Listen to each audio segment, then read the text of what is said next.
In 1 minute. The meeting will begin in 1 minute. Thank you.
Tuesday, July 21st. First item on the agenda will be Public Services Committee update. We have the members who are on the committee are here.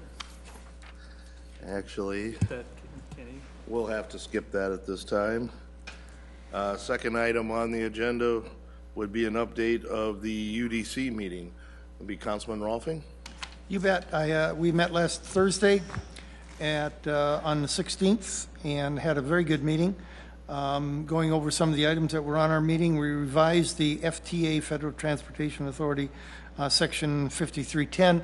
There ended up being $20,000 less in that fund than there was originally planned when it was given out, so we had to do some adjustments there, and that was approved. Then we talked about the Sioux Falls MPO self-certification. I want to read you just a short little deal on that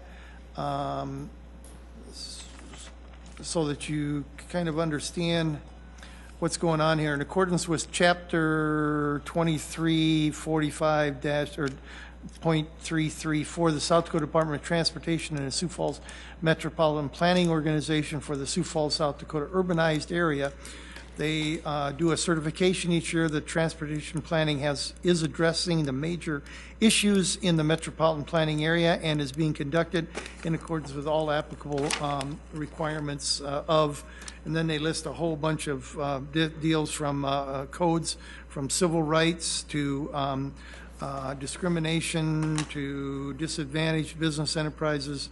I'll mention this one for older American Acts and different things like that, and so they are in compliance and they're working to do that. Then we or they continue to work on it. Then we looked at the Unified Planning Work Program, the final draft of the UPWP, and I want to give you a little update on that. What that is, the 2016 Unified Planning Work Program is a document that describes the annual objectives, work, activity, and products, the planning research study to be accomplished by the participants of the Sioux Falls Metropolitan Planning Organizations or process. And those committees include the Citizens Advisory Group, the Technical Advisory Committee, and then the Urban Development Commission. All citizen advisory committees, and so it's a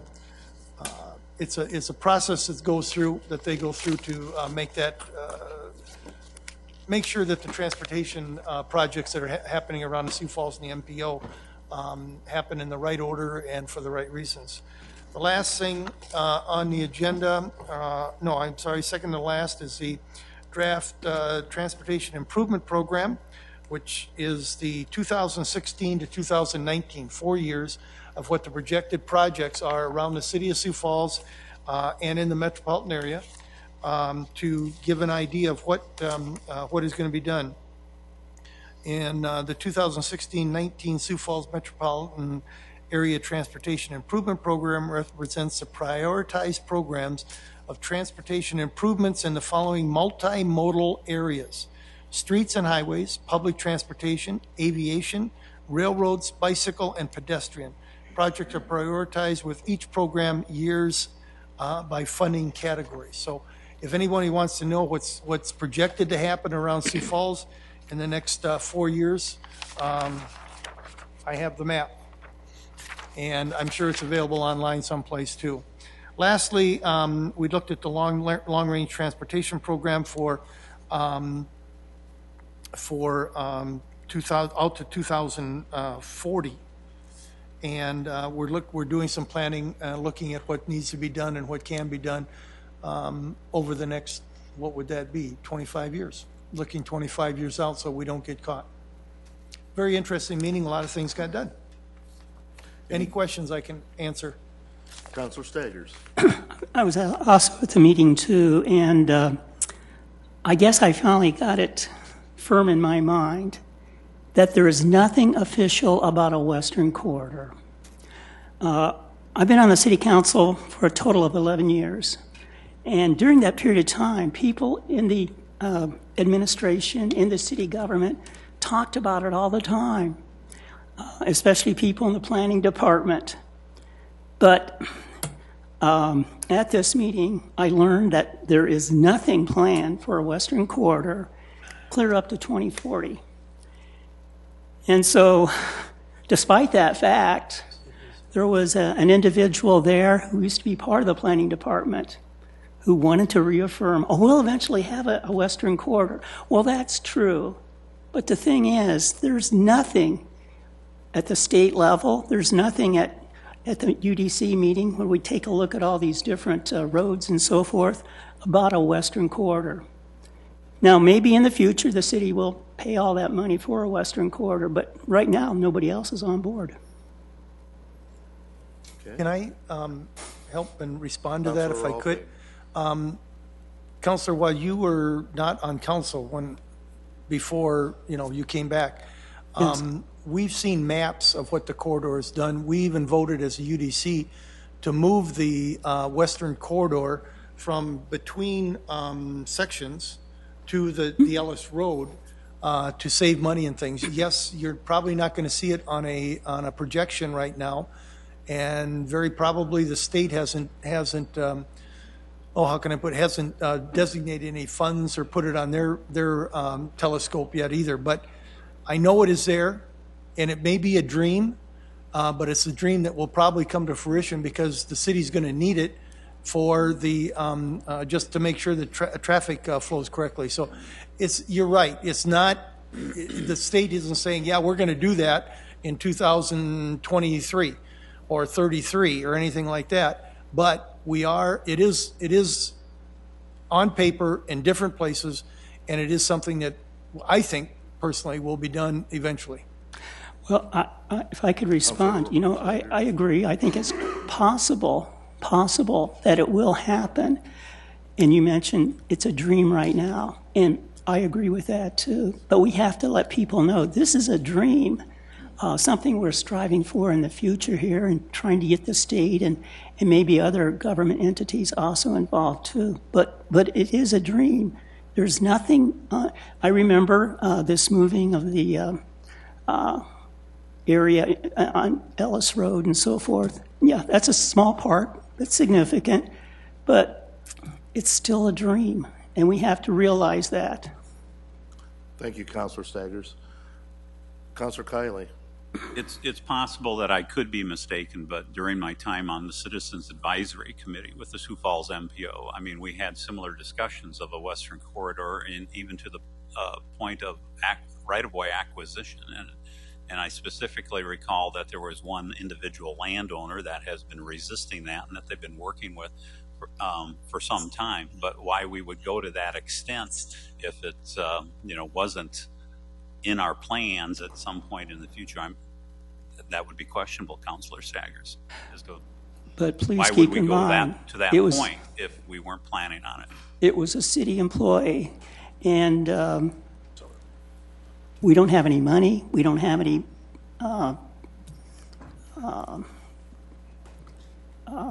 schedule for doing this or anything at all. So, as Councilor Rolfing has said, so far this is a dream. Now maybe in the future it will cease being a dream, but we have to let people know that we don't really have anything firm. It's something that's in the future, and it's not even on the 2040 map. Thank you again, Councilor Staggers. Councilor Jameson, please. Thank you. I just wanted to add one other part to the UDC meeting that I picked up on and I think is relevant to our ongoing discussion about a dream that we have of 85th and 29. The TIP, the Transportation Improvement Program, is a draft form right now. It'll be finalized in August. And 85th and 29 is not, there's like $300-some thousand in there for engineering work and design work of an overpass. But until the landowners or somebody commits funds to pave some of those roads around there, the state will not include it into their plan. And so it could always be amended, but it's just another one of those timelines out there that is in flux at this moment. And I just wanted to share that it's interesting to see these timelines by different people. That's all. And if I can join onto that too, I was also at that meeting, and some of the challenges for that becoming more than just an overpass is not only does Sioux Falls have to build their infrastructure in that area from 69th to 85th Street, but T also has to build up to 85th Street for the federal government to even really start looking at that as a full exchange. So there are some other things that are happening in there. It's more than just providing the money. It's also the reports that need to be done through the federal government. It's making sure that the I-29, 229 exchange work that is scheduled for this year is done properly so that there's a distance between that and then the 85th exchange, because they asked for a minimum of at least 1 mile. So there are some other things there that are happening that are out of our control and will need to be updated as we move forward with developing that area. Any other questions? Okay, I'd like to go back. Councilor Erickson, are you ready to give an update on public services? My apologies. I'm sorry. Public services, I guess that's a great segue. That's what we talked about, was the 85th and 29 interchange. It was strictly informational to have the administration as well as the landowners and the project leaders for that project to have them come and talk about their vision for that particular property. We saw some maps, we saw timelines. Secretary Berkowitz was here as well, along with Toby Morris, Representative Steve Wessler, Jim Schmidt from Lincoln County Commission, as well as our administration. We talked about Lincoln County's commitment of $15 million that they have secured from the state and their MOU that they've already passed for an interchange versus overpass. Right now we are slated to do an overpass. What this group has said is they are willing to take the land, or the state is willing to take the land down and do the studies. They've moved along, they're on their IJR for the interchange, and then they'll move to the environmental study. The city has completed the IJR for the overpass is what I've been told, and they'll move on for the environmental study next. The intent of having everybody come was because there was a lot of misinformation, and kind of seems like there continues to be a little bit of misinformation. What is being done at the state level, right now you can form a CID, which is much like a BID, but it's for the counties. That's already in state law. They can do this right now. So if they choose to go ahead and Lincoln County does that, they can move ahead with it. What they don't have is the taxing authority for a CID. So what the group is pitching to do, not asking us to do anything for them necessarily, but walk alongside them, is to do the CID. They'll go to the legislature and get taxing authority. There was a bill last year that was pulled by the sponsor. There's supposed, it's supposed to be coming back again. And what this does is it allows it allows the financial ability to recoup and finance the infrastructure. So the infrastructure that you were talking about, Counselor, would be paid and put in by them connecting to the city. There are so many questions. There's so many things that need to be worked out.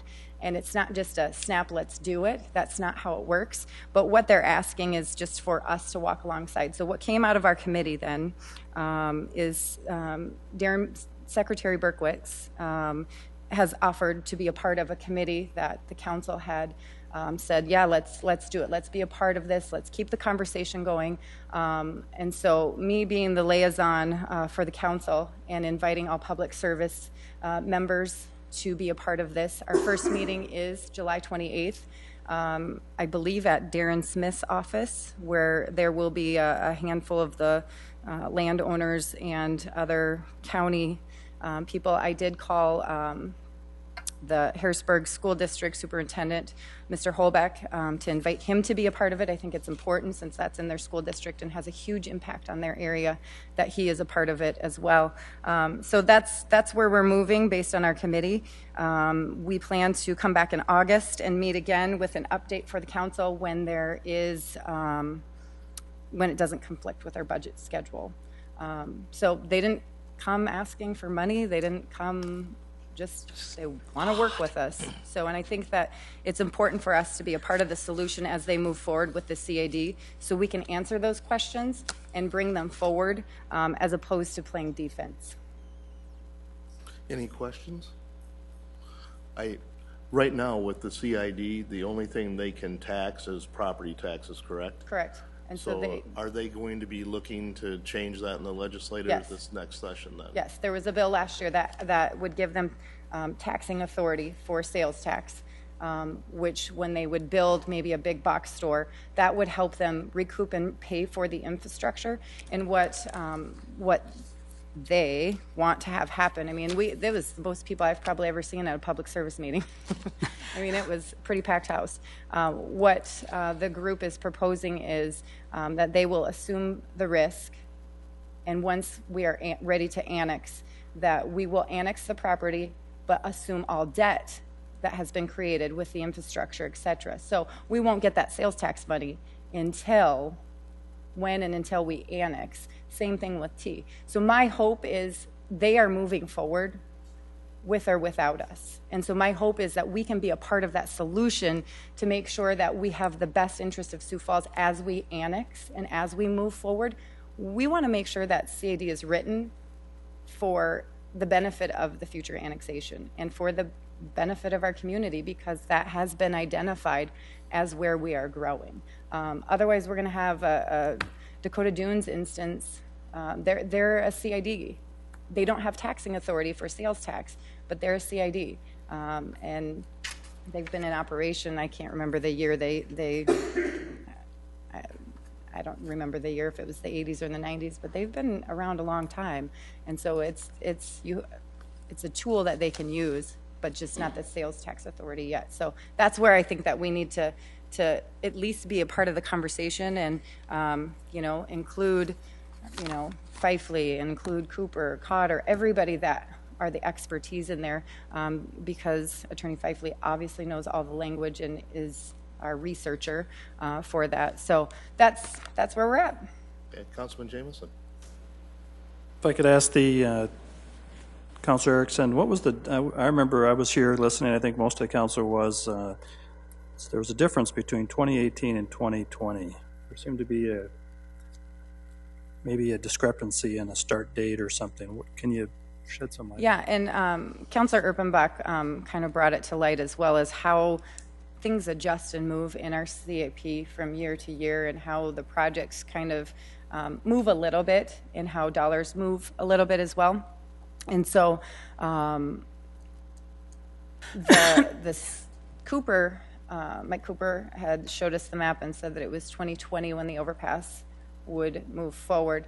Upon talking with Secretary Berkowitz, I was told 2018 for them, and so there's a discrepancy between those two dates. I don't know why. I'm sure the two departments will talk. Like I said, it's a huge asset to have Secretary Berkowitz want to be a part of this task force with us. And you hear it straight from the horse's mouth, so to speak, then. Councilman Jameson, do you have any reply to that? I would only add on that July 28th meeting that you can do your best. I think you tried last Tuesday to get all the right people in the room at the same time.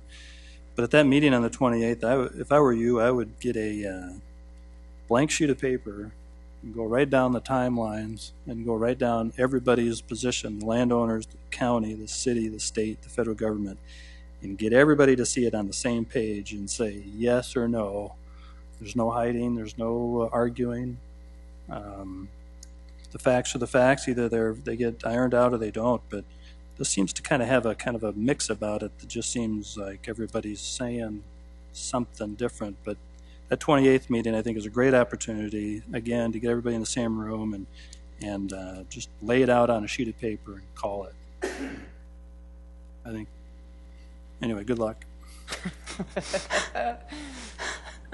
Yes, just from our UDC meeting, speaking with the state engineers, the state's timeline was 2020 also in that meeting. So there is a lot of difference of opinion going on. With the CID, I guess I question if that doesn't go against some of our priorities as far as allowing another non-government or an entity to collect sales tax. I think that is on our priority list, is it not?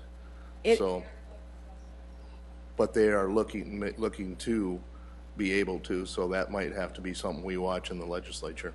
Right, and if I can, Mr. Chair, what I would bring up then is, as they write the CID and say, when you annex us, we're done, here you go, it's your infrastructure, it's your sales tax, it's everything, it's all you. So it's not necessarily that they are competing with us, because once we annex and we consume that property, they're done, we're done. It's much different than a competition, because the CID will be the devil's in the details, and we heard a handful of people say the same thing, and that's my concern. Let's be a part of the details so we can make sure that when we do annex it, it's our area, and we're not stuck with the bill and vice versa, and it can be written that way. But the work is done now and not on January 31st when the bill's going to a hearing on February 1st. That's not good for us, and so let's be a part of it. I totally agree. We need to be in that conversation. Councilman Jameson. As the board member for the Municipal League, you're right in that the taxing authority given to another entity nearby an existing city is problematic. But there are other tools, and I would throw this to the committee that gets together. There's star bonds that are available. And at the end of the day, what this group of landowners are looking for is a way to encumber dollars so that they can get the loan to do the work, essentially. And there's other tools enabled that would enable them to do that. So I would urge the consideration of other tools to be used and thought of, like star bonds. Any other questions, comments from the council? All right, we'll continue to move on. Next item is City Council open discussion. Councilman Karski. I have a few items here: alcohol, fireworks, and Uber, and I'll take them in that order. What do they have in common? And there's a lot in common, but anyway, at least for two of them. Immediately following the informational meeting is the Land Use Committee, and I was going to be bringing back, last month I came to Land Use and I started a discussion on alcohol and how we could maybe change or tweak our ordinances to hopefully reduce our nuisance calls done by the police department. Councilor Rolfing has kind of joined me as far as keeping me level, I guess, on this whole thing, so I appreciate that help from the councilor. We have met with Stacy Teason, we've met with the police chief and the assistant police chief. I have a meeting with Chad Campbell from, by the way, it's 8:30 Thursday morning, councilor, at the Bishop Dudley House, if you can make it. And I know from Councilor Erpenbach, too, that she's been in contact with the Homeless Advisory Board, and they've expressed an interest after I've met with them in wanting to be involved in it Whether they support it or not would depend on how it is worded, I guess would be a proper way to put it. But there is a lot of interest from a lot of different groups and organizations out there. I am not in a rush to bring this. I have 10 months left on the city council. I will not be sitting down and not doing anything, so I will be working on this for a while. Fireworks. Most of us, if not I think all of us, received an email from an individual who wanted to know why we do not enforce our fireworks ordinances, kind of like we do not enforce our boulevard ordinance. I had no reply for him, and if this council would like to take any action, it's going to be a while. The state permits the sale of fireworks for a certain number of days throughout the year. Our city ordinance is very specific. You cannot launch them in the city, but nobody receives a ticket for doing it, and I think we all know that it happens. Do we choose to allow an ordinance on our books that we're not enforcing? If this council would like to take a look at that, either through land use, one suggestion may be permitting fireworks on the 4th of July, or maybe the 3rd and the 4th of July, or why do we have an ordinance at all? Discussion on that, I'll love to hear about that. Any questions, comments?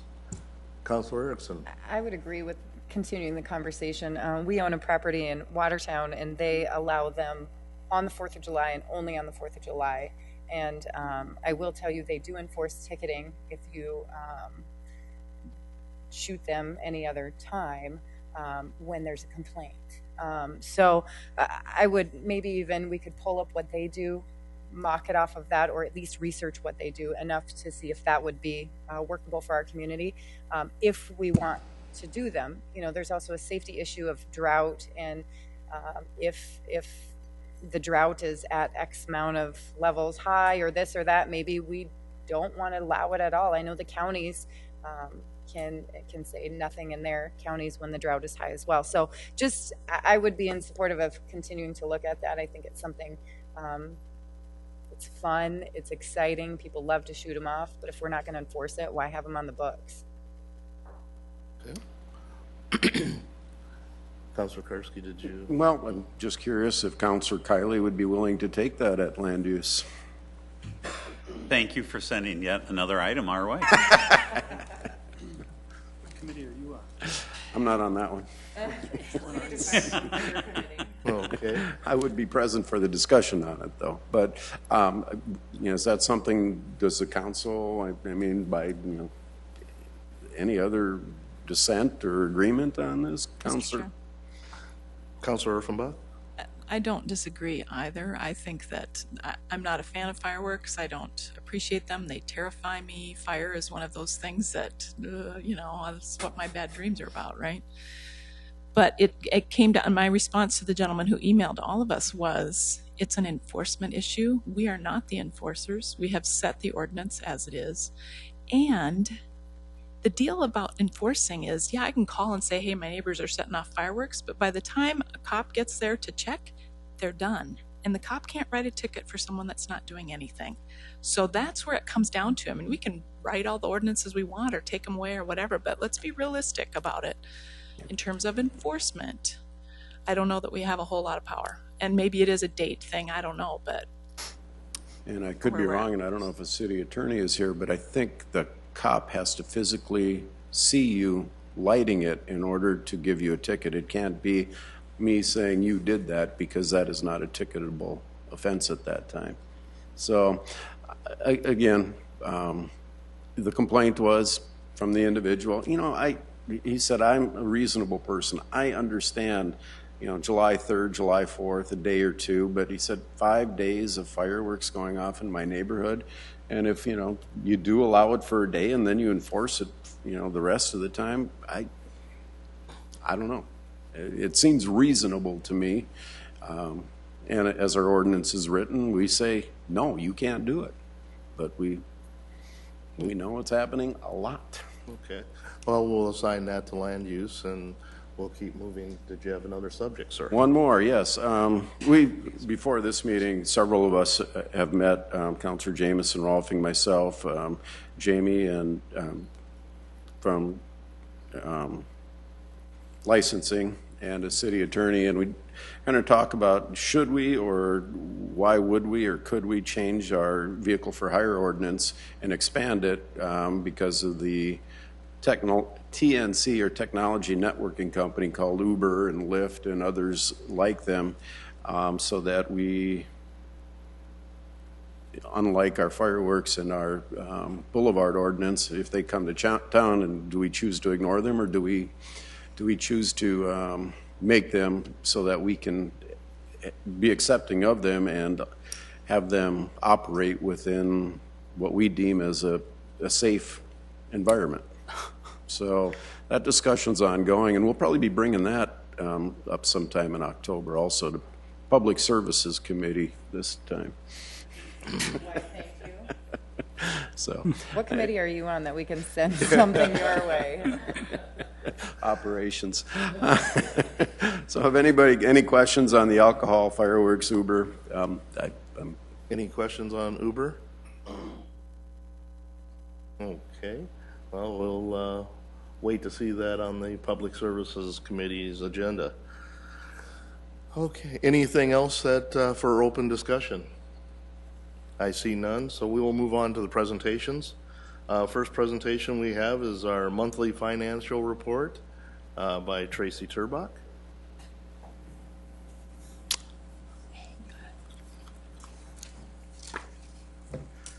Good afternoon, Council. Tracy Turbach with the Finance Office. I know you have a busy agenda today, so I'll keep my comments brief, and especially in light of the fact I've been coached by some of the later presenters to leave you wanting more, so I'm going to do my best to do just that. Unemployment or employment in Sioux Falls continues to be very, very strong. We saw a very slight uptick from April to May to 3.2%. That's less than 0.5% higher than it was a year ago. Still, as I say, employment is very, very strong. We compare favorably with the state rate, most recently at 3.8%. And the national rate has also improved significantly in the last year or so, currently at 5.3%. So we certainly a strong indicator for our local economy. Building permit activity is just continues to amaze me in terms of the level of activity. Year to date through the first half of the year, the Building Services Department has issued permits for $376 million of construction. That's up over the first half of last year by more than $94 million. And is to this point the highest first half of the year that we have ever seen. So incredible construction activity. Within that, we're seeing a slowdown, I guess if you want to call it that, less growth in residential, but much stronger performance in commercial property construction. So that's certainly, I think, one interesting fact to maybe take away from that. Sales taxes, we see continued solid growth. Our rolling 12-month growth rate as of the end of June of this year is 6.8%. So we're over the past year have grown at 6.8%. And you can see on the graphic a year ago, we were growing at 6.2, and 2 years ago, just under 6%. During this 2-year time frame that's represented on this graphic, you can see it's gone up and down and up again. The high point there at December of 13 was at 8%, and the low point at December of 14, coincidentally, was at 5.1%. Over that 24-25 month picture there, the average at each step of the way averages out to 6.5%. So we're a little bit higher than what we've been running for the past couple of years. Certainly another positive indicator for our local economy.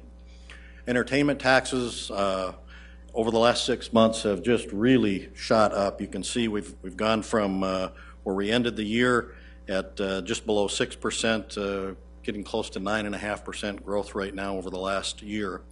So that indicator is, I think, of interest in terms of the a measurement of discretionary spending, discretionary dollars rolling around in our local economy, given the types of sales that tax applies to. Clearly on the graphic, the 9.4% growth over the last 12 months is definitely very obviously the high point over the last couple of years. So we're seeing just incredible rate of growth with our entertainment tax.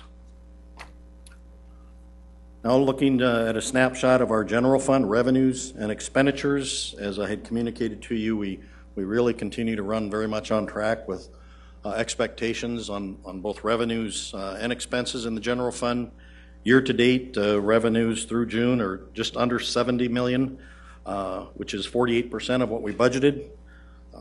Last year through June, we collected 48% of our budgeted revenues, so very much in line with what we saw a year ago.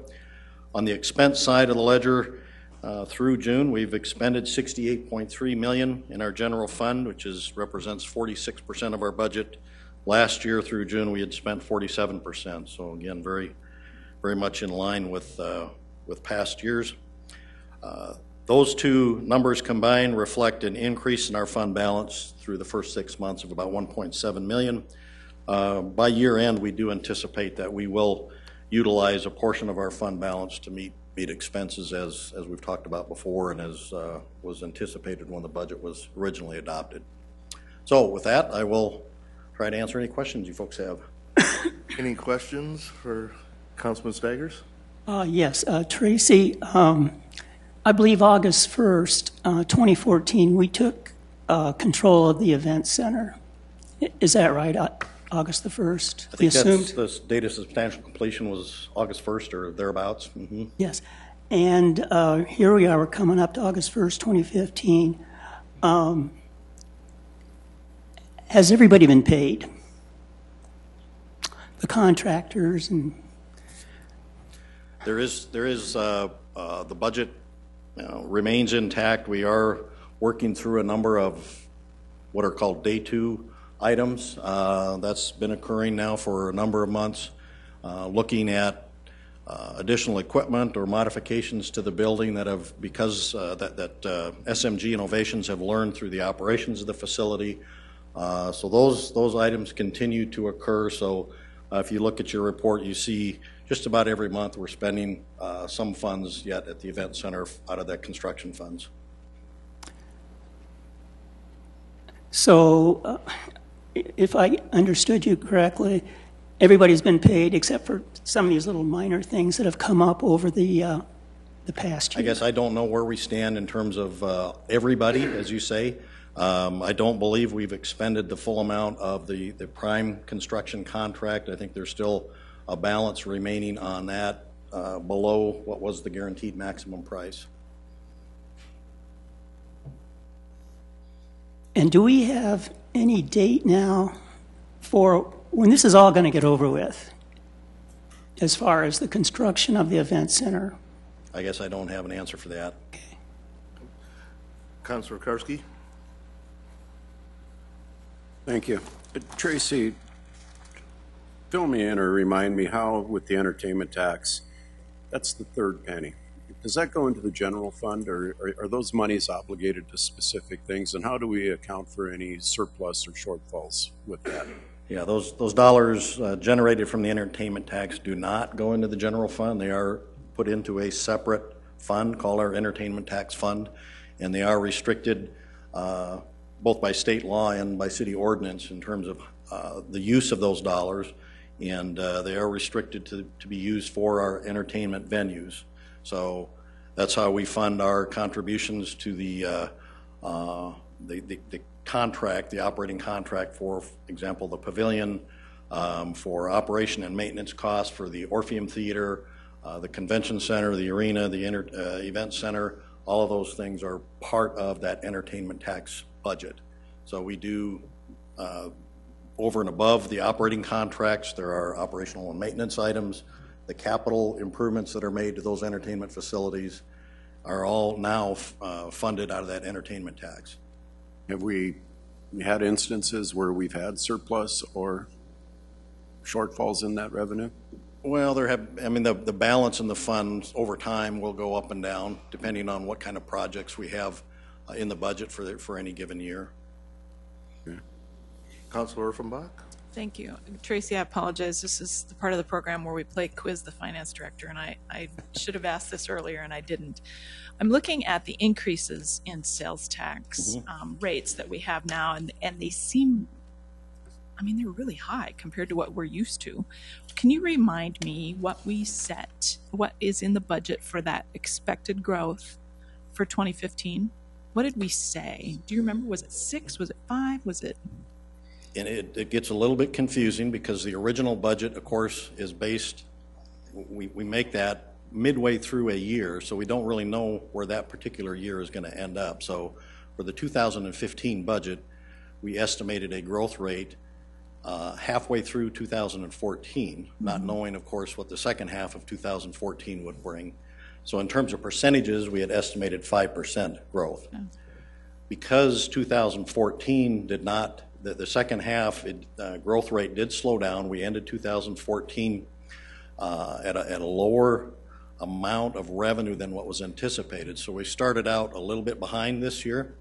The bottom line is that by the end of 2015, we will need a growth rate of 6.8% to hit our budget number this year.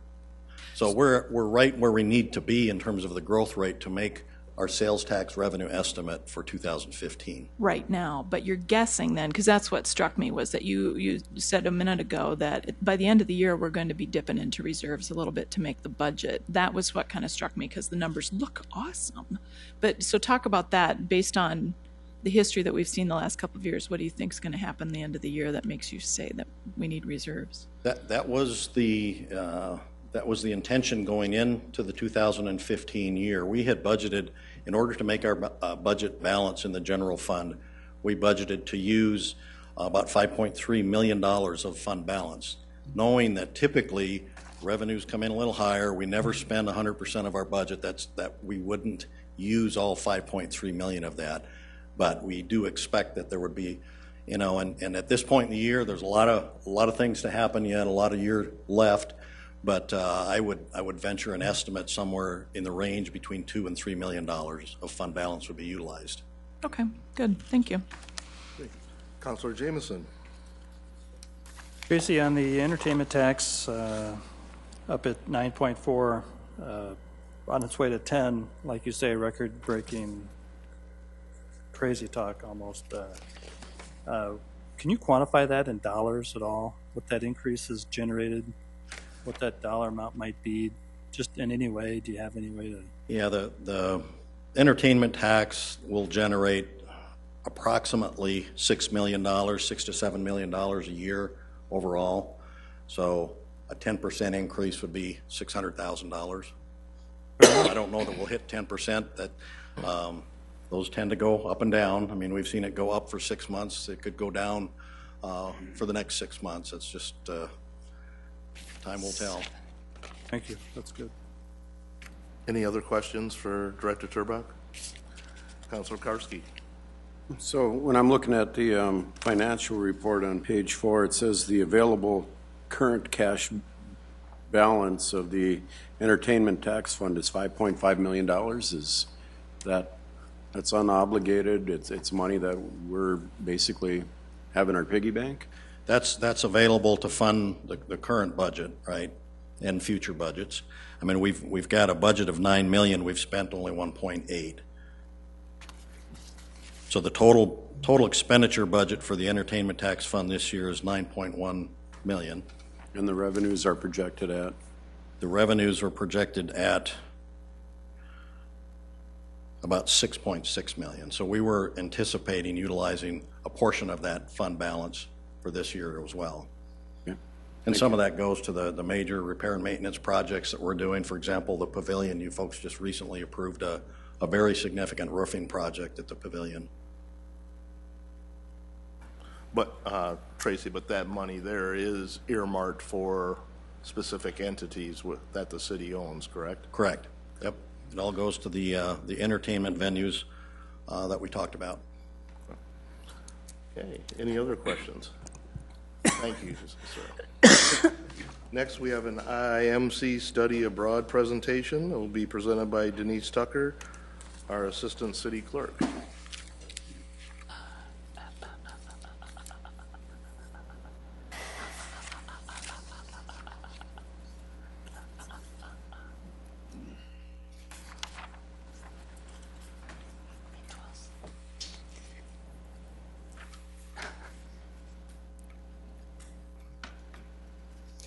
Good afternoon, ladies and gentlemen of the council. Denise Tucker, Assistant City Clerk for the City Clerk's office.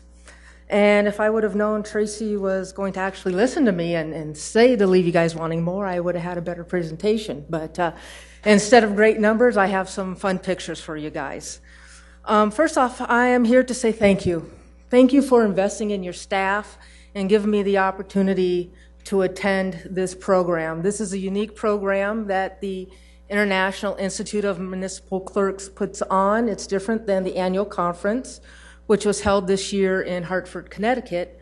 But this actually more or less was boots to the ground kind of training. We got to go into the den and to see where different people work and how they work. So a little bit before I get into that, I would also like to thank Lori Hogstead and Tamara Jorgensen for picking up the slack while I was gone. And so thank you to you both. And just so you know, this is my first PowerPoint presentation, so bear with me. All right, the conference, Study Abroad, we visited cities in Massachusetts, Rhode Island, and Connecticut. I currently have my certified municipal clerk designation through IIMC, and I am working towards my master municipal clerk designation through IIMC. Tamara in our office does currently have her MMC, and I believe she's the only one in the state so far, so I'm trying to close that gap. It takes 100 points, which are needed, 60 educational and 40 professional contribution points. The Study Abroad program allowed me the opportunity to earn 11.5 educational points. I currently have a total of 58.4 educational points and 19 professional contribution points. In order to earn all 11.5 points, I had to attend 11 educational sessions. And after that, I had to write a minimum of a 250-word essay for each class. These essays are not at your desk, but they are available online. And there is a set over there if anyone wishes to read them. I wouldn't. But anyway, the session topics were transparency, open meeting, and open records, the origins of municipal government, role of the clerk, municipal interaction with state government, origins of forming U.S. government, Boston City Council, a best practice, records, artifacts, preservation, legislative process and city council meeting, elections, plantation working relations with local government, historical preservation, and economic redevelopment. Told you, you wouldn't want to read those. In the group, there were 19 participants. People were represented from Alaska, Arizona, California, Florida, Kansas, Ohio, Oklahoma, Oregon, Pennsylvania, Virginia, Wisconsin, and the Netherlands. And because I think they wanted access to my notes for their essays, I was voted Miss Congeniality. I think it was their way of buttering me up. Here is a picture of our group. I am in the front by the gentleman in the blue coat, so you do have proof I was actually there. This is in the Boston City Council chambers. And some of the things we did were visit the Boston City Clerk, Freedom Trail, JFK Memorial Library Museum, and Salem City Hall, which is the second oldest city hall. I'm not going to discuss everything that we did, just kind of touch on some things that I found interesting. One of the things that was pretty neat was that the Boston City Clerk, one, doesn't do elections. There's a whole different department committee that does the elections. But they do perform wedding ceremonies, which was interesting. It was kind of a nice moneymaker on the side because it costs $75 for a marriage license, $15 of which goes to the city. The $60 goes to the city clerk or the assistant city clerk performing the ceremony. And according to a 2013 Boston Globe article, in a 6-month period, the city clerk and assistant city clerk made $28,000 on top of their salaries. On December 14, 2012, between the pair, they officiated at 17 ceremonies in a single day. As of the article in 2013, they had performed 938 weddings. Maureen Feeney, the city clerk, was like, I don't know why anybody wants to get married here, but they do it, and they limit it to certain days and times. Record retention is something that I have an interest in, and in Boston, up until several years ago, they had their archives in an old school building. Now it's in a 20 cubic feet building, and they are rapidly running out of space. In 2030, they will have records that date back 400 years. What I found interesting was that they don't let anything go. They have records, you know, if somebody wrote on something, they kept it. So there's really no organization behind them. But what was neat and also sad was to know, for example, when you think about the Boston Marathon bombing, which was interesting at the time, they were sentencing the gentleman when I was there, so that we went past the building, so that was kind of interesting. But when you think about back to that time and the tennis shoes, the teddy bears, the flowers, the letters, the posters, all those things that you associate people grieving and leaving behind, all that stuff is kept by the city of Boston. And a company called Iron Mountain has those items and are keeping them free of charge for the city because they just don't have the room. So that's their way of giving back, which I thought was pretty neat. Boston also has a problem with their residents and running out of space for them. We went to an area and they are talking about how they're filling in and building up on spaces that used to be parking lots and some water areas. There are new condos, apartments, businesses that are being built technically below sea level. And the first thing that I thought about was, this is going to be a disaster. It's going to take one good storm to come in, and that's going to be a lot of flooding. And it made me think, and I believe it's in the paper I wrote, that Sioux Falls is doing a good job. I mean, we look at our work with FEMA, and we look at our floodplain map, and how we are doing what we can to get people out of those areas and to make improvements. And you have a city that's kind of doing the opposite because of growth issues and are putting people in those areas. So it was just kind of ironic, something I had noticed.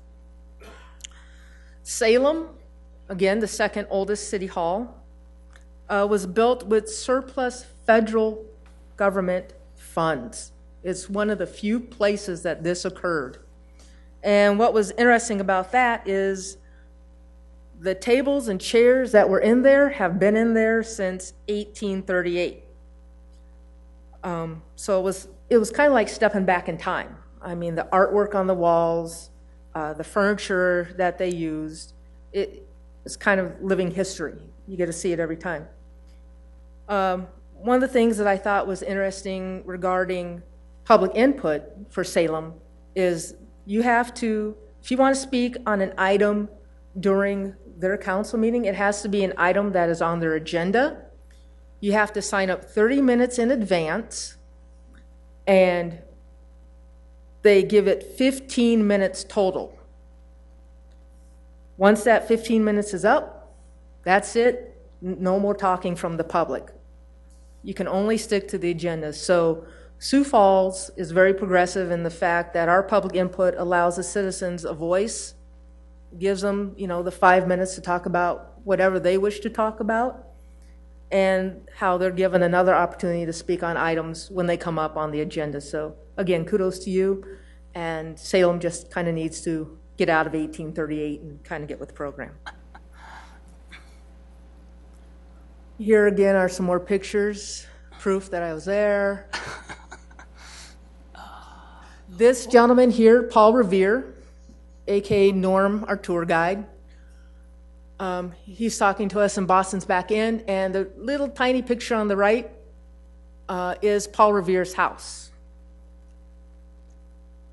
This is the statue of Paul Revere in the Old North Church, and the picture on the right is the Old North Church. And what was interesting about that is that the pews that you see there, people bought them. They had to buy their own pew. And if you look at it, you can kind of see where to go.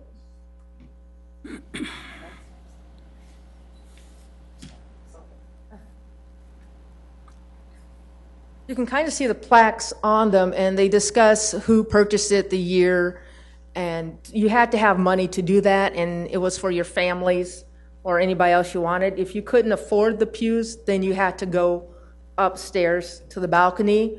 The church still is in use, and I believe they have 2 services on Sundays. Once again, JFK Memorial Library.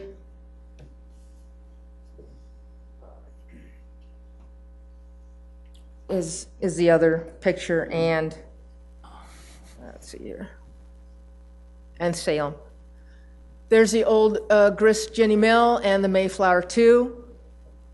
Here's Plymouth Rock. It did not measure up to my expectations, I have to admit. It kind of looks like Plymouth Pebble, but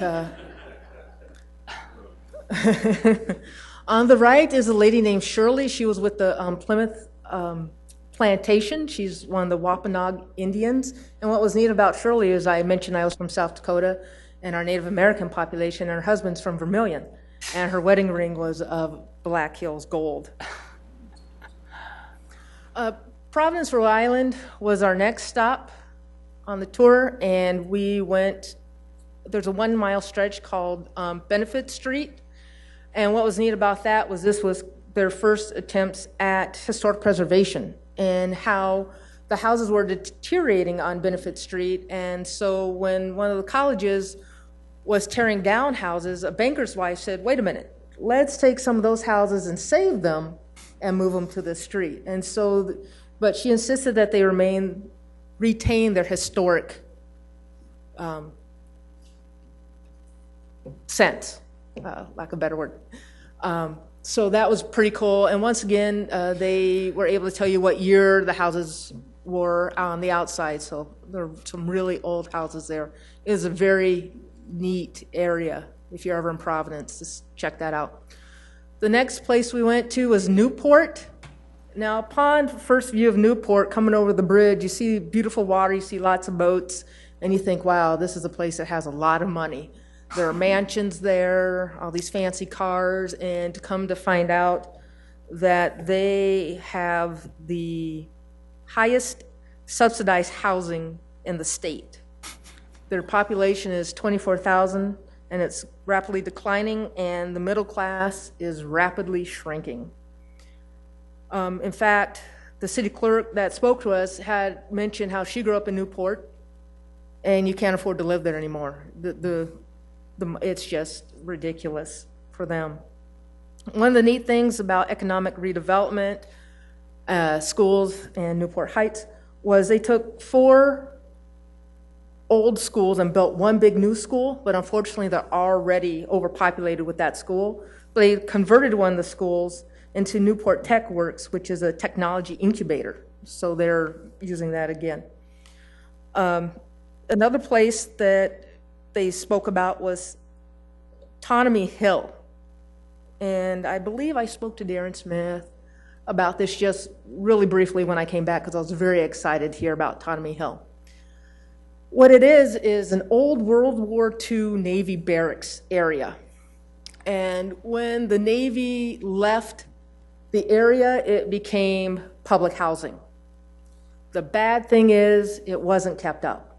And it quickly became a ghetto, drugs, crime, just rampant. People, if you said you were from there, people kind of ran the other way. They wanted nothing to do with you.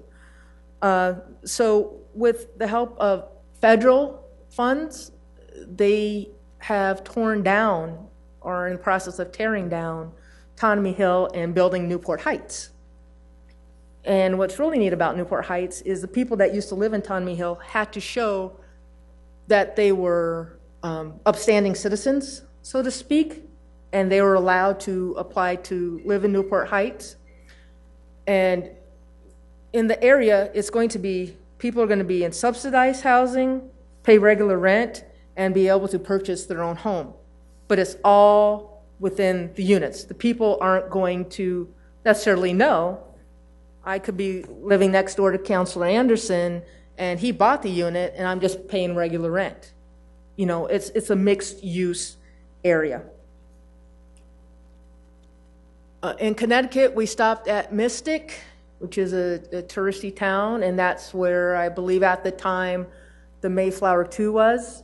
And in Hartford, and the one thing I wanted to say about Hartford was when I found out I was staying at the airport, I was kind of nervous. When I saw the hotel there, thinking this is going to be loud. I'm not going to like this at all. But once I walked in, it was a very impressive hotel. And I forgot I was next to an airport. I couldn't hear any planes taking off or anything like that, so it was pretty cool. I just want to see if you guys had, he's from Kansas, to see if you had any questions and to say thank you guys again for this wonderful educational opportunity. And I have an answer to a trivia question which I hope somebody will ask. I said something a couple of times just to see if it was going to stir up a question. Any questions from the council? Councilor Jameson. When you were with those other communities from, I don't see the list, you talked, did you guys probably talked about the open Alaska, Arizona, California, Florida, some big cities in those states. Did you talk about how we do it here in South Dakota with in Sioux Falls with the public input and the times that goes on, could go on for an hour? And we talked about it a little bit. Mainly in those sessions, it was a lot of them talking and we were kind of rushing for time, but you know, people would say, that's not how we do it, or this is what we do. Yeah, we have people sign up ahead of time to sign up, and yes, we give people 5 minutes. I heard a lot of the we give people 5 minutes comments. We all just kind of shook our head in Salem and went, no. Between the way they do their agendas, kind of lack of technology, it was like, whew, we need to get out of the Scooby-Doo time machine because this isn't right. all right, thanks. You know, Councilor Rolfing? Denise, I want to say thank you for your willingness to go and learn and find different ways of doing things, because that's what this is all about. Find a better way to improve the clerk's office and better serve people at Sioux Falls. So thank you very much. I have one question though. If you went to, what was it, Maine? Massachusetts, Rhode Island, and Connecticut? Yeah, how come they call it the International Institute of Municipal Clerks? If you only went, I was thinking you were going to give us a deal from a report from Paris or well, London. I can tell you this. The previous study abroad programs, one I believe was in Scotland and one was in South Africa. Okay. So are you going on the record saying you'll let us go abroad? Knowing there are 7 who will say no, yes. Okay. Okay, any other questions? Thank you, Denise. Okay, and the one trivia question that I know is on somebody's mind is the oldest city hall? Still in continuous use is in Perth Amboy, New Jersey, and it was built during 1714, 1717. So there you go. Thank you. Okay, moving on with the agenda, we have a SIRE update by John Clemmie. John is our Informational Technology Manager. Thank you, Council. John Clemmy, IT Manager, City of Sioux Falls. Wanted to provide a brief update on the SIRE system and what Denise so eloquently reminds us, that we are here creating history. And how do we capture that history? Part of the council process is to document things, and how that is stored and shared with the citizenry. We use SIRE for that. Back in 2010, there were several departments that selected the SIRE system, and it has three major components. So there's a document imaging, document management, storage system, and today that's used by several departments, and there's close to 1 million documents in that repository today. The other two components are more closely tied to this use, and that is the meeting management of the agenda and the meeting minutes. In addition, the video component to that is also a part of the SIRE system. So we've been working with Lori's team, and they find that the software component of the publishing agendas, publishing the minutes, works very well, but we are looking to replace the video portion of that. We've been researching that mainly because a lot of mobile devices now are coming online and trying to view this information remotely and through their mobile device. SIRE does not have an answer for that today. So we've been working with Brett's team, Brett Matheson, and we have selected the Tightrope Media system, and we are currently installing and testing that, and that should be available and live for the August 4th council meeting. So again, we are in the process of rolling that out. We've met with Lori as well as Council Chair Anderson and relayed that information, but we wanted to provide a quick update to the council and let you know that we are expanding and improving the system so that more information can be shared very quickly with the public. Questions from the council? Councilor Jameson. So you say SIRE just isn't capable of providing another tool for mobile devices to watch, and they're just not gonna? I mean, is that? So yeah, we have been working with them since their inception. Well, we rolled it out in 2010, and a few years later, we realized that with the proliferation of more mobile devices, Android tablets, iOS platform, those do not run what's called Silverlight. That's a mobile video platform that displays video. That does not run on all of these platforms. So we went back to SIRE, asked them when they were going to come out with a new version. They kept promising. Now, Highland Software purchased SIRE. They are revamping the software in addition to the video component. That won't be out for, they're saying, until 2016 sometime. So in the meantime, we needed a solution, and we went out and found that. Excuse me. Councilor Urfenbach? Thank you. Thanks, John. We've been dealing with this for a while, so I appreciate you bringing us an update. Question that came from a citizen this week, and we all, I think, got the email, was about this idea of electronic storage. You know, we had kind of a history lesson from a citizen last week or the week before about how electronic storage crumbles more quickly and we should really be saving the paper and all of that. Can you talk about how we continue to update, when we talk about whether it's SIRE or it used to be Granicus or whatever the next iteration of this programming is, how do we keep track of our data and our archives over that as things update over time? Can you talk about that? Yeah, absolutely. That's a great question. One of the things that the IT industry is built on is standards. So we preach that a lot. We look for standards and latch onto them. And whenever we go out for a new system, we say that it must be compatible with X, Y, or Z, and we put those in the requirements. So for example, PDF documents. PDF, there are standards surrounding that. a TIFF image that you might use in a document management system. There are standards around that. So as we migrate and go to the next generation, it might go from standard 1 to standard 1A or standard 2. But we always look for and work with those standards. So as you migrate to new systems, you adhere to those standards, but you can also do data migration from one system to the other easily if you're adhering to those standards. Good, thank you. If I might, one more just comment as a diehard Mac user and Yes. an Android user. Certainly. Thank you for getting rid of Silverlight. It's been You're the bane welcome. of my existence for the last You're 4 welcome. years, so thanks. So August, we'll contact you to test that if There you if go. don't I'm mind. in, right here, dude. Okay. Thanks. Thank you. Any other questions? Counselor Staggers? Yes, you mentioned that you have 1 million documents, is that right? Correct. Close to 1 million. Oh, that's pretty good. From time to time,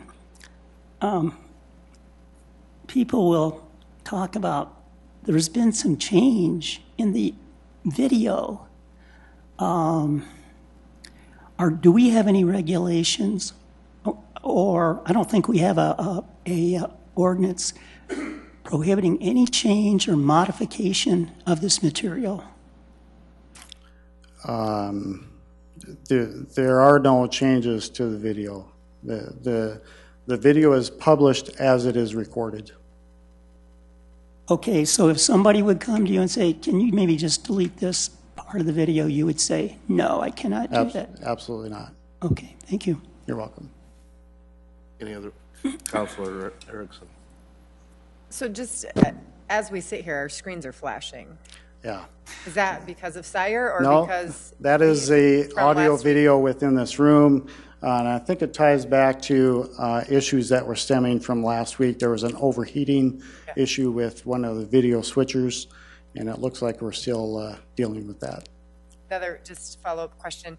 A citizen was in front of us last week talking about the camera for the pool. Is that your wheelhouse realm Sure. department as Yeah. well? Do you have a question on that? Yeah, they just stated it's not working.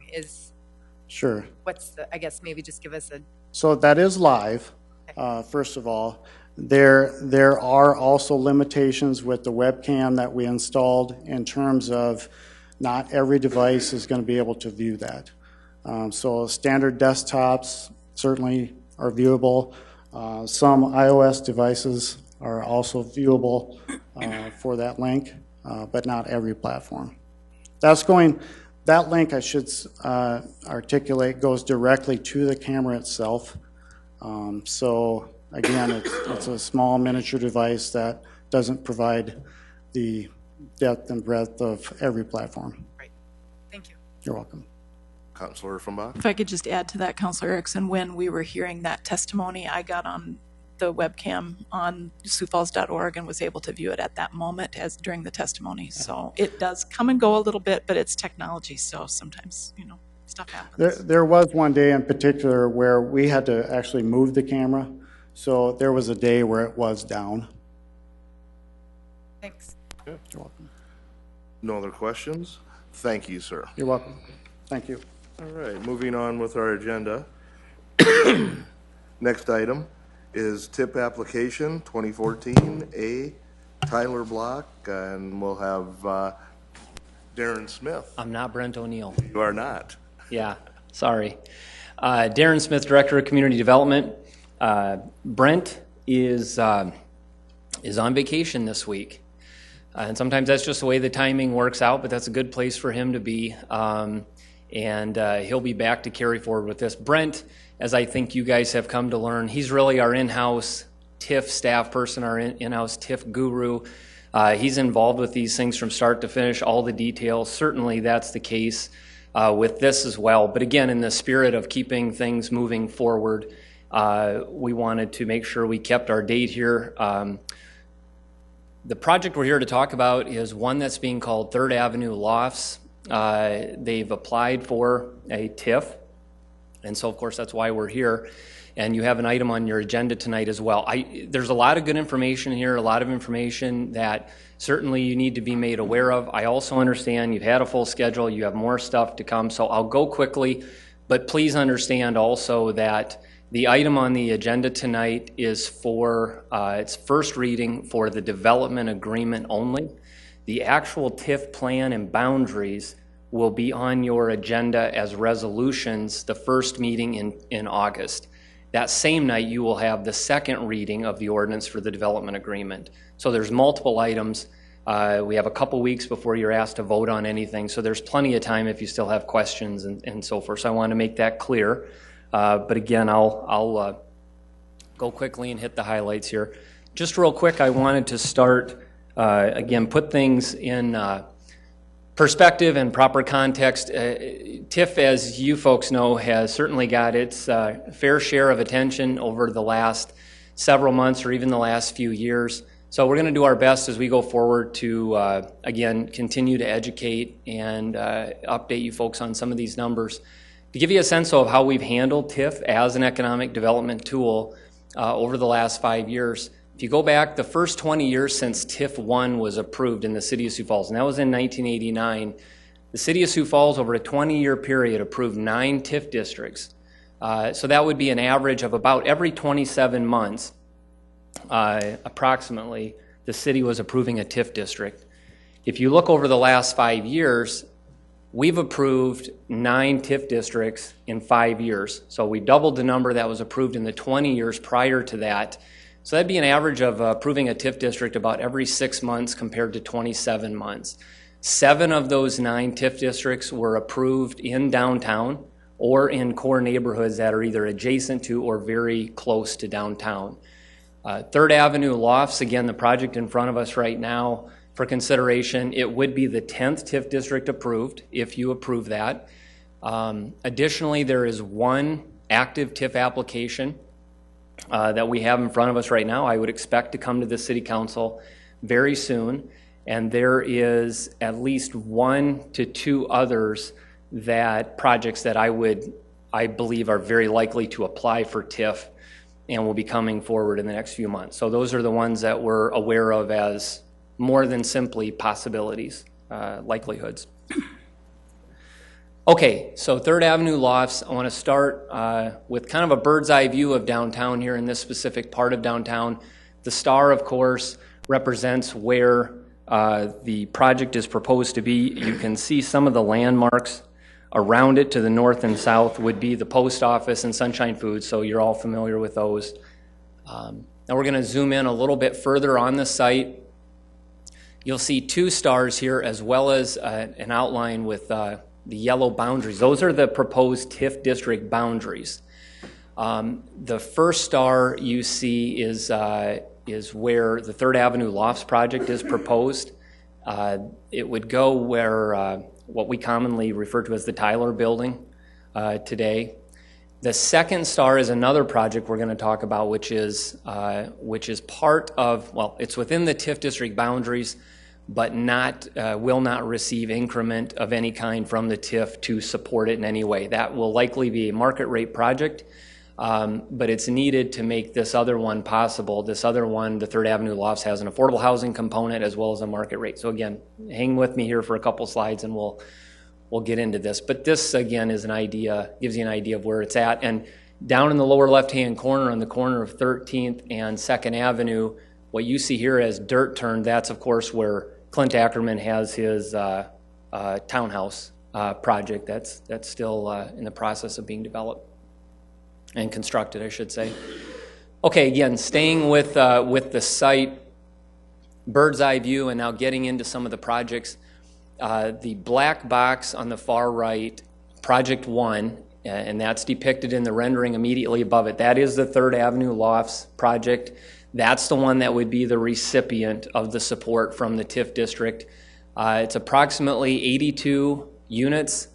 At least 70% of those units will have income qualifying residents, and it will be targeting, actually required, it'd be almost 60 of the 82 units approximately would be for those who are at 60% of the area median income and below.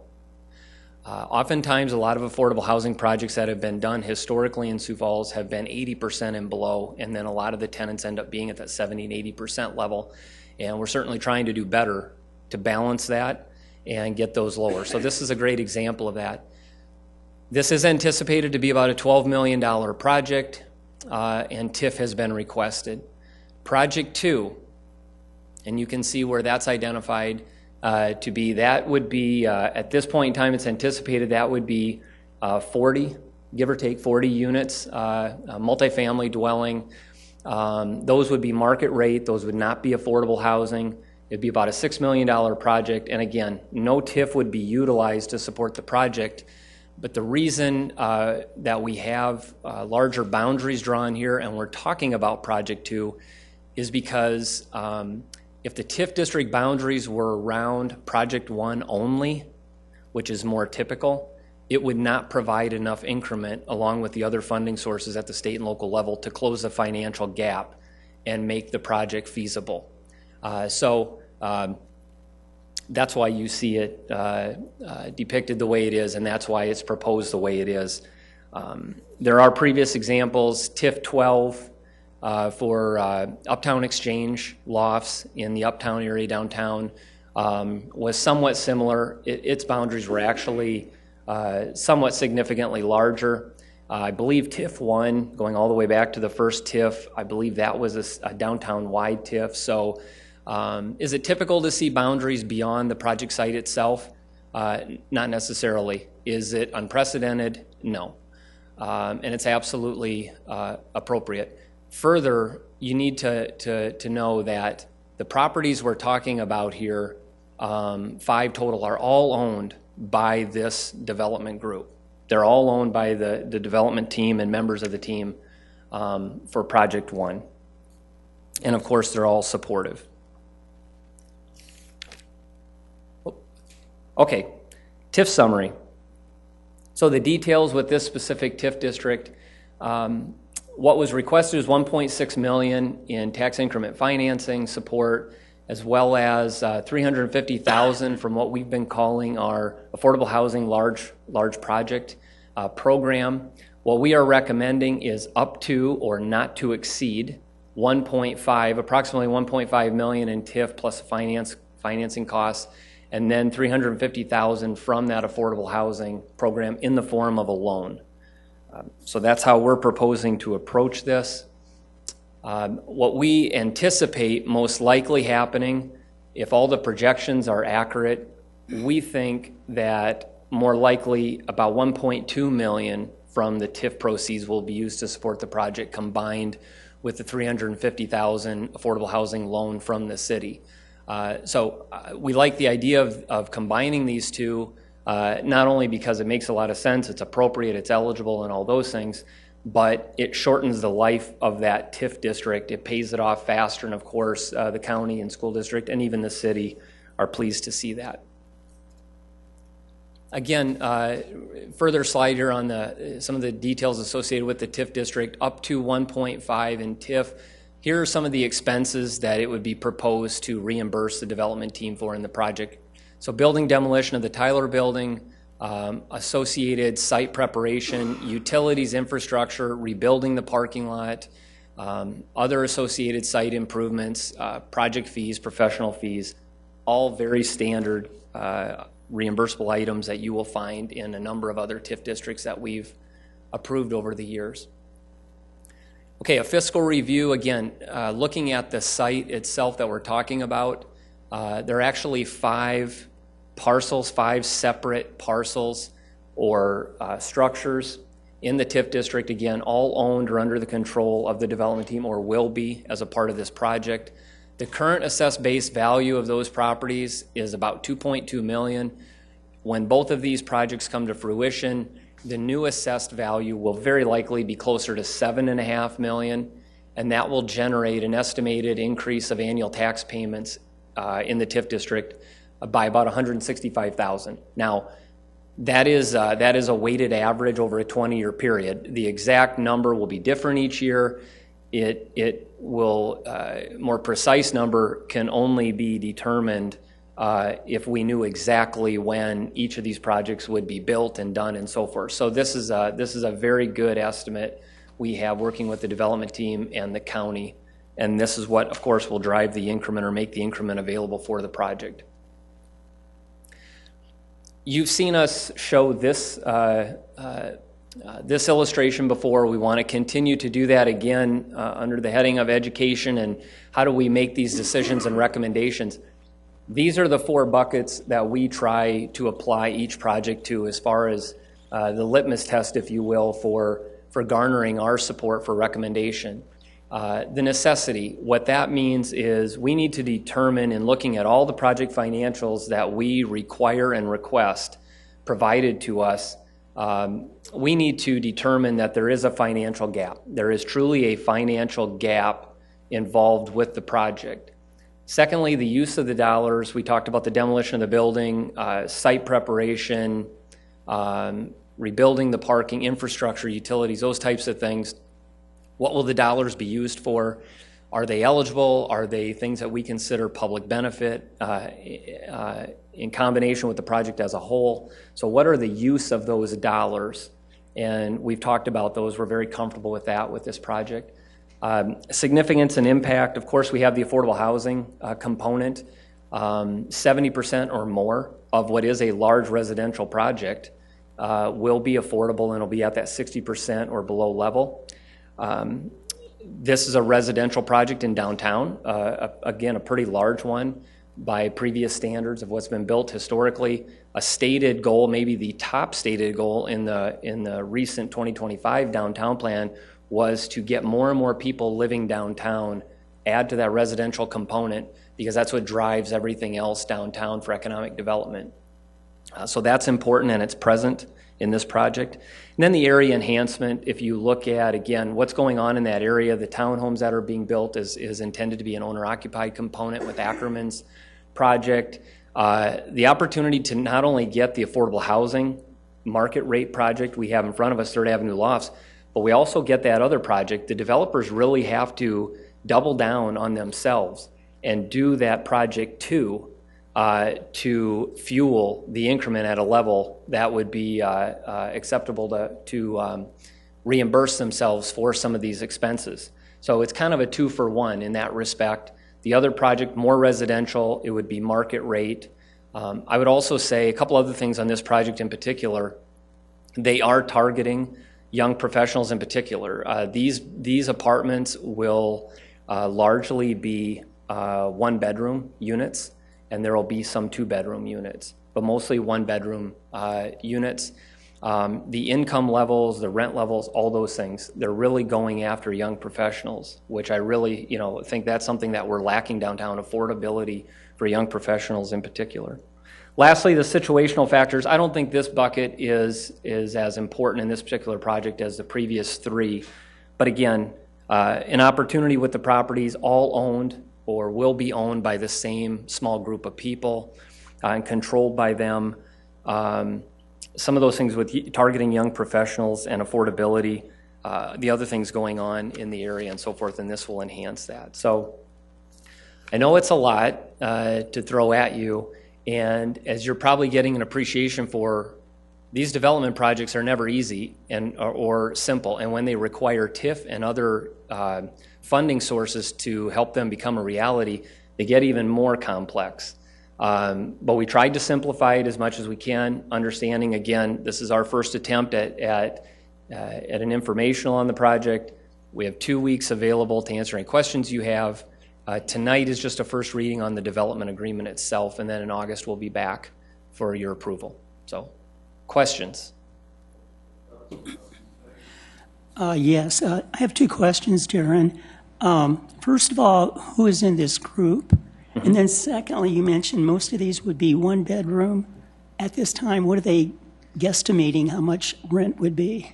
Yeah, the project team is here, and if you don't mind, I'd prefer to let them answer some of those questions themselves, and we make sure we get it right. So, Kevin?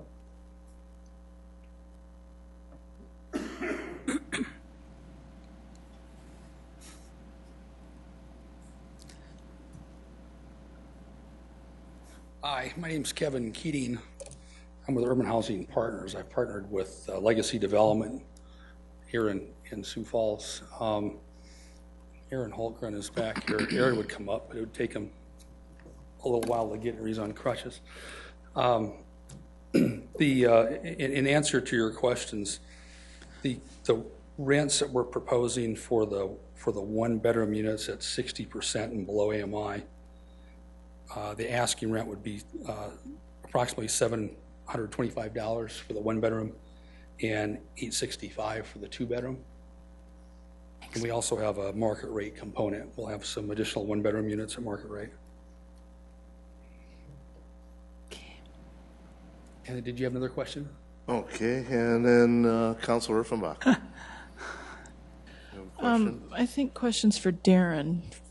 Is it my turn, or did Councilor Staggers have? It is question? your turn. Thank you, Sorry, sir.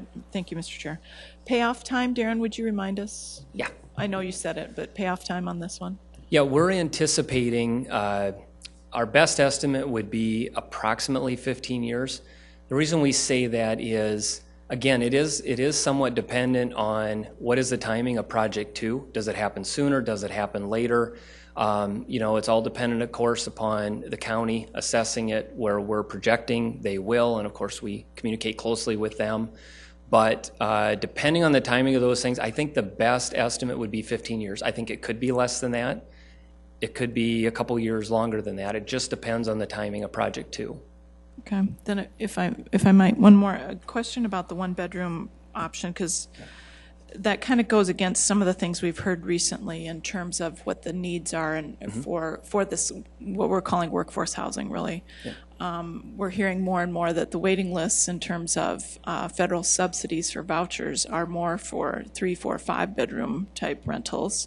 Can you talk from your perspective as a city staff member, and then I'd like to hear from the developers as well, that why we're thinking that this smaller unit is really what we need in downtown? Well, I'll give my opinion, and then definitely I think Kevin can talk about what they're seeing with their market studies and so forth. I think there's a number of needs across the board with affordable housing, and what we try to look at in each project, and there are other projects that we are proposing to support. We haven't confirmed that yet, announced that, and so forth, because we're working through some of those details. So there will be more to come. Some of those I think will more closely reflect what you're talking about. But I do think it does take a mix and a combination. Location has a lot to do with it. I think what Kevin's going to tell you is in this market in particular, what they see a need for and also an opportunity for with their project is the young professional component downtown, but an affordable component for them. Kevin, if you want to add. Yeah. Really we're driven by our market study. I mean, we had a professional market study done, and they indicated strong support for the one-bedroom unit. It's approximately 2/3 one, another third 2 bedrooms. So there'll be a pretty good mix. And then the location, I think, drives us more towards the one-bedroom too, with the downtown location. We're truly trying to attract people living and working downtown, working in the office buildings, wanting to be close to work. And we just think that the younger professionals starting out, working in the restaurants or the insurance company or whatever, that's really the target that we're going after. When you look at it, the number of units that we're talking about is relatively small compared to the total demand. So we're just trying to hit one niche in the market. And like I say, the market studies indicated that there'll be sufficient demand for that. Great, thank you. Councilor Karski. Darren, this TIF intrigues me. Can you put the map back up, please? The project, basically, with the outline of the area. This one? No. I'm looking at this, and we're really relying on Project 2 to help repay the expenses of Project 1, but we have no guarantee that Project 2 is going to happen or when it's going to happen. That's right. It seems like a real creative use of a TIF, basically, and making this work. Is this allowed? Are we abusing? Oh, no, not at all. No, absolutely. It's appropriate. Again, not even unprecedented here in Sioux Falls. There are previous examples of this, where this one, I would say, is even different and cleaner than TIF 12 In TIF 12, increment was needed for more than the project site as well to make that a reality and close their financial gap, and that included properties that were owned by people not part of the development team. Now, they were made aware, they approved, and so forth. In this case, you have really what amounts to a small number of properties that are all under the control or will be under the control of the same development team as part of this transaction. I would also say that Project 2 taking place is completely, entirely at the risk of the private development team, as are all of these TIFs. We strongly prefer to not provide any funding up front or bond for these projects. We feel that burden needs to be with the private development team as much as possible. It's their risk. So I think it's also fair to say that Norm Drake is the local developer involved in this. That's who Kevin referenced earlier. Norm has had designs on doing something where that Project 2 area is located for quite a while. I fully expect, with everything going on right now downtown and the opportunities, that he will follow through and do that. And I think that's also why they're very comfortable saying they understand Project 2 needs to happen for them to be fully reimbursed through the TIF. If it doesn't happen and they don't get fully reimbursed, then those are expenses that they eat as part of that project cost. They're not reimbursed through the TIF, and they understand that. Okay, so they bear the burden of that. And if I Yes. could just follow up, the outline, the yellow line, is there a reason why we're including both sides of the street in certain cases, or like on the south side on 13th Street and on the north side on 12th Street? I don't think so. I'll confirm that with Brent, but I don't think so. It's just how do you draw these boundaries and try to make them, make sense and clean and straight and all those things. I think that's really all it is. Councilor Erickson? Helps to turn my microphone on. Couple questions. Leave this map up because I want to come back to this. But in the beginning, you talked about 9 TIFs in 5 years. When did the legislature make it more lenient that we could open it up for economic development? I believe it was in the 2010 legislative session. Okay. And really what that allowed was to provide in approving a TIF district, to provide an economic development grant. It no longer required those approving TIFs, a city, to identify specific eligible expenses. It said, hey, if you need the increment from a TIF district to close a financial gap and make a project become a reality that the community is behind, you can just say, okay, if you need $2 million, that's your gap. We'll approve you for a $2 million TIF, and we don't have to identify expenses, get into any of that. And so we haven't necessarily followed that course and with that wide open. We continue to identify those things that we feel are good eligible expenses. Again, it's more for, I think, education and informational purposes as opposed to legal reasons for approving a TIF. We still like that approach. We think that's something that the public appreciates. I think there's also going to come a day with a project, and maybe a larger one in the economic development world, that we will be asking for the city council to approve a TIF in the form of a grant that won't be specific to certain expenses. It'll just be to make a project happen. Okay. I was just curious because I know we've done more in the last few years, and it's since that, I guess, that 2010 timeline that makes sense why we've done more TIF. I think it's coincidence. Okay. Yeah. The other question I have is, what are the differences in the parameters of the last proposal? Do you have like a before and after map, or what's changed? Because I know this TIF has changed quite a bit. Yeah. So what changed, why, and if you can speak to that. Well, we have, this is one that we've been working on, I think, close to a year. This one's been a real challenge. It includes funding at the state level with a 4% tax credit program, which is unusual. Most of them here are done through the 9% program. So Kevin can speak more eloquently to the specific differences, but the 4% program is a different animal than the 9%. They're also seeking South Dakota Housing Opportunity Funds that they anticipate receiving, but they've got to go through that competitive process soon. Required a TIF district because it continues to have a financial gap. Additionally, applying for local affordable housing dollars. So this one had a lot of challenges to provide a project this large and also get it down to that 60% area median income level to make it as affordable as possible. So it's just been a lot of work, really. Secondly, more specifically, what has changed recently are those boundaries. So we've known from the beginning that the boundaries for this TIF district had to go beyond the specific site of the project. There just wasn't going to be enough increment generated to support the site and close their gap. So initially, we drew more broad boundaries that, again, we felt were cleaner, made more sense. One of the challenges that we always have with some of these is to try and be forward thinking. Okay, we know what we're doing today, but how will this impact things in 10 and 20 years? That's always a concern we have. And I think it's probably cleaner and easier if you don't have TIF district boundaries that are going through properties that are separate properties today, maybe combined in the future.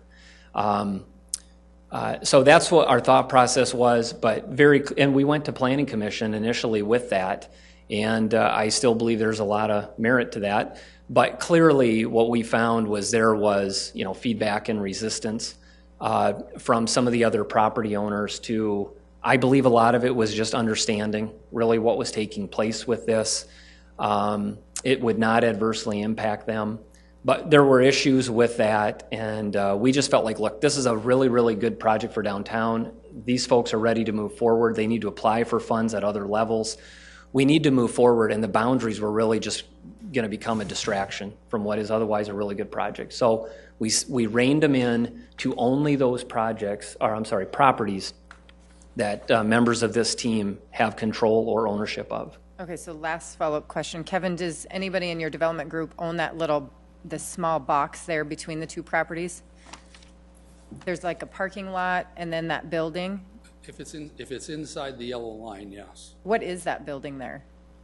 Is that Pro Service? Pro Office is in that building. Okay, and then the parking lot? Yeah. And that's all retained in the developer, your groups? It's in our group, yes. Okay, thank you. Councilor Rolfing. Thank you. Same question. That I believe that's still called the Tyler Building, or part of the Tyler Building. Is that going to be erased also? The Tyler Building is going to be demolished. The one on the east. The one on the east. How about the one that faces south? No. On the That'll left continue- hand or to the west? continue That to be will demolished. remain? That'll remain. Yeah. And I Okay. think there is I think they are physically separated by a few feet. Yeah, So that other one didn't show it with the black line. This one shows it a little bit better. So. got it.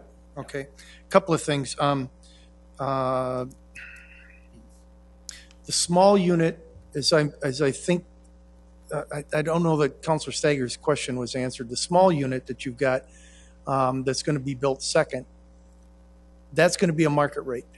And I think the figures you gave were for market rate. No. Those were- the figures, those the were rents that I gave subsidized. Were the subsidized rents.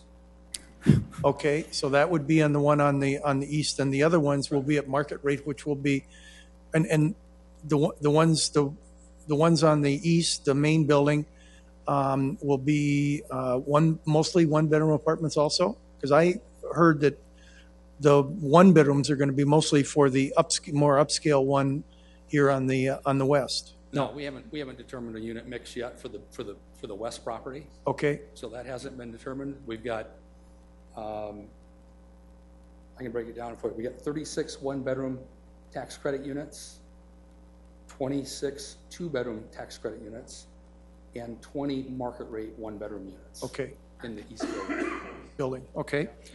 Another question, if I may. Darren, when I take if they don't build that, just say things go to heck like it did in 2008, and you decide you're not going to build that east or the west building, their small building, how much longer from the 15 years? Because the tax increment at $165,000 for the whole thing will take care of that 1.5 million in about 9 to 10 years when you just divide that out. But you're spreading it out over a few more years, knowing that this is not going to be there for a while, the west unit. Yep. If it doesn't, will the 20 years cover it? No, it will not cover the full amount, most likely. Now, again, please understand is they haven't put anything out for bids yet. They haven't broken ground or any of those things. So there are some things that could evolve. I'm sure they would, they'll be looking to rein their budget in whenever possible. But if Project 2 doesn't happen, then yeah, I think you can expect a maximum length TIF, and it would not cover the full amount of the reimbursables that they would be approved for and looking for. That's their problem, not ours. That's their risk entirely. And as far as taking a few more years to pay it off, that's increment that just wouldn't ever exist. Nobody would have access to that anyway. I do want to come back real quick, Councilor Stagger's question, and then Councilor Rolfing reiterated that. Please understand, and this is spelled out very clearly in the development agreement, those rent levels and income levels are all established by HUD. Yep. So the development team does not get to they get to determine their rent, but they cannot exceed what HUD says. And HUD is the federal authority that, that's where the expertise is, the analysis, the specialization, and all of that to determine what can folks at those income levels reasonably afford. So they dictate all that, and Kevin and his development team have to live within those confines to get the 4% tax credit housing and probably the opportunity funds at the state level as well. I want to thank you for reducing the amount of area of the bid down to what you guys own. That's fair. That's kind of the way I would think it should be. Yep. And that way everybody's got some money in it, and we're all working in the same direction. So thank you. Right. Good job. No, thank you. Councilor Urfenbach. Thank you, Mr. Chair. I won't belabor it. I'll ask my questions offline because we're getting late in the afternoon. Thank you. All right, thank you. Councilor Jameson? Just one question, Darren. Yeah. What other TIFs are out there that have a border that falls outside of it's just general area? Like this? I can think of one definitely that I was a part of directly in this capacity, and that was TIF 12, the Uptown Exchange apartments, Uptown Exchange lofts that Lloyd Companies built in Uptown a few years ago. So TIF 12 is one, and those boundaries expanded to the south. I believe they went as far south as a Holiday Inn and captured the improvements they were making, although I don't think the county really increased their assessed value much. I don't think it generated a lot in increment, but it was $4 million in improvements. So it took in multiple properties to make sure there was enough increment to cover the reimbursables with that project. I'm going to go out on a limb, but I'm pretty sure this is right. I believe TIF 1, the first TIF approved, was a downtown-wide TIF. We actually looked at that concept in recent years at the request of Downtown Sioux Falls and others and decided that was just not a good idea at this time. There may be others, and we'll certainly find those and report on that at the meeting in August, but I know there's at least a couple. Thank you. Councilor Rolfing, or excuse me, Councilor Staggers. Yeah, this is a quick question. The affordable housing component is absolutely necessary for this TIF, but how long do you have to maintain affordable housing? I assume, of course, throughout the TIF, but then afterward, can you say, oh, I don't want to do any more affordable housing? It's 15 years in this situation, or in this project, yep. 15 years of Yes. affordable housing, then they can do what they want. Yes, and those are the HUD rules. Yeah, there's actually,